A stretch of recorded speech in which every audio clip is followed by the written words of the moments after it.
Let's quickly talk about burner domains and warm up emails. Now, this is related to if you are sending out personally on your behalf or if you're sending out at scale and you're building your own company. I get this question all the time, which is like, well, can I just send out hundreds of emails per day from my own company email address or my personal email address? Absolutely not. Too many emails that get flagged result in these messages when somebody is looking at your message from their G Suite account. This means no, you cannot send out thousands of messages and just hope that it gets delivered. This is in the 90s. So we need to create separate email addresses so that we can reach in bulk enough people. This can be done with G Suite accounts, Gmail. This can be done with domain emails, and that requires a little bit more of an advanced setup. But ultimately, if you send out way too many emails all at once, every future email that you send out will end up in the spam folder.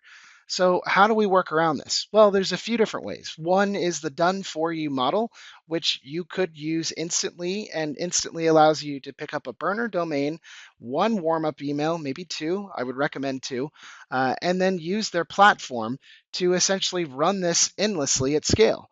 I think that's a great solution if you plan on sending 50 to 100 emails on a daily basis.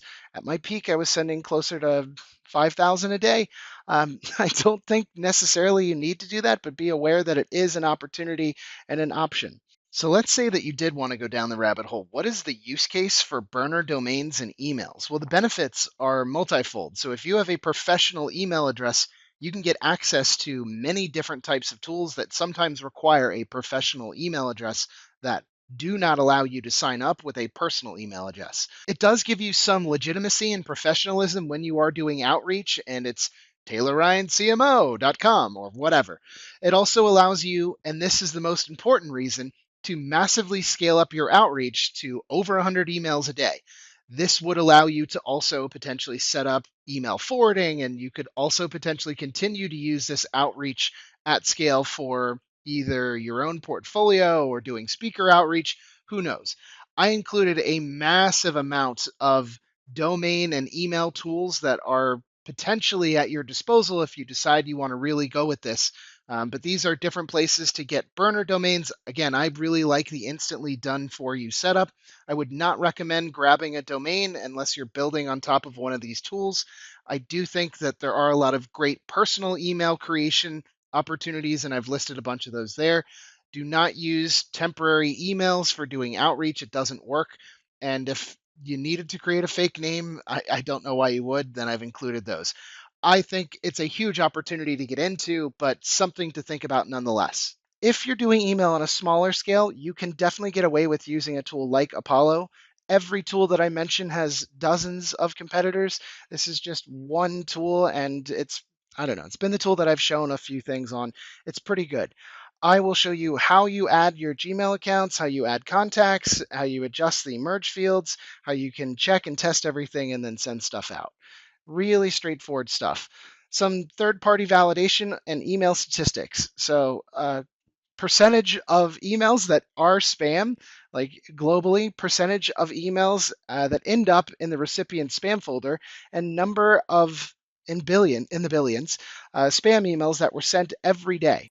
85% of emails are spam. That shouldn't really be a shocker. I mean, everybody's got an angle, and technically, we're reaching out to people that don't know us and we're trying to get employed. So, technically, yeah, we are spam.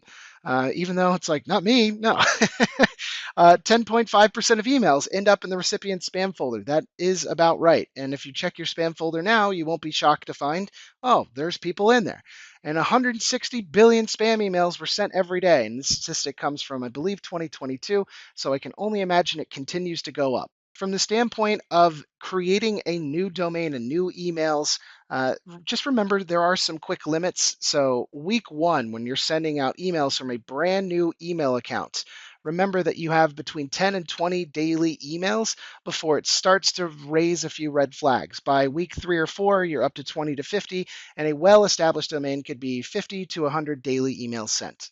One quick thing I do want to point out is the email warm-up tools list that I put together here. This allows you to speed up the amount of time that it will take for your emails to be warmed up, meaning the email service provider that you're using recognizes that inbox as a genuine inbox that is sending and receiving real messages. So these are many of the free and paid tools that allow you to instantly or over the span of a few weeks warm up your emails. Last things that I want to mention is how do we increase deliverability? Now, we want to give ourselves the best possible chance of hitting our target's inbox.